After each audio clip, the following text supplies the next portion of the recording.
Unang mga taga-Korinto Kapitulo 3. Mga lingkod ng Diyos. Mga kapatid, hindi ko kayo makausap bilang mga taong nagtataglay ng Espiritu. Kailangang kausapin ko kayo bilang mga taong namumuhay pa ayon sa laman at mga sanggol pa sa pananampalataya kay Kristo. Gatas ang ibinigay ko sa inyo noon at hindi matigas na pagkain, sapagkat hindi ninyo kaya iyon.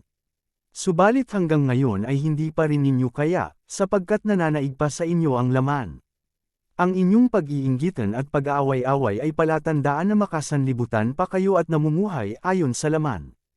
Kapag sinasabi ng isa, ako'y kay Pablo, at ng iba, ako'y kay Apolos, hindi ba't palatandaan iyan na kayo'y namumuhay pa ayon sa laman?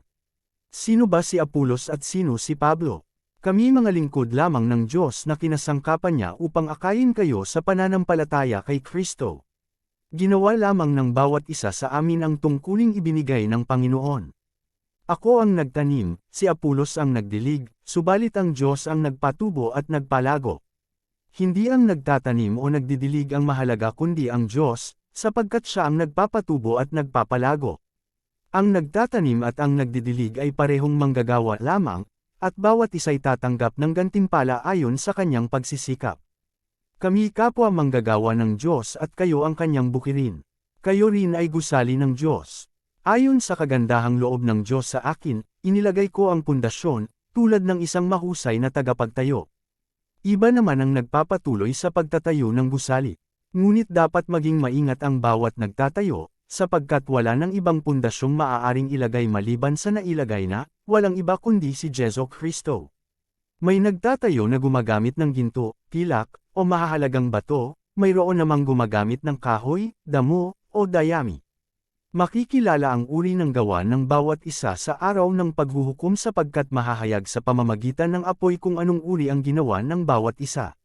Kung ang itinayo sa ibabaw ng pundasyon ay hindi masunog, tatanggap ng gantimpala ang nagtayo noon. Ngunit kung masunog naman, mawawalan siya ng gantimpala. Gayunman, maliligtas siya, kaya lang ay para siyang nagdaan sa apoy. Hindi ba ninyo alam na kayo'y templo ng Diyos at naninirahan sa inyo ang kanyang Espiritu?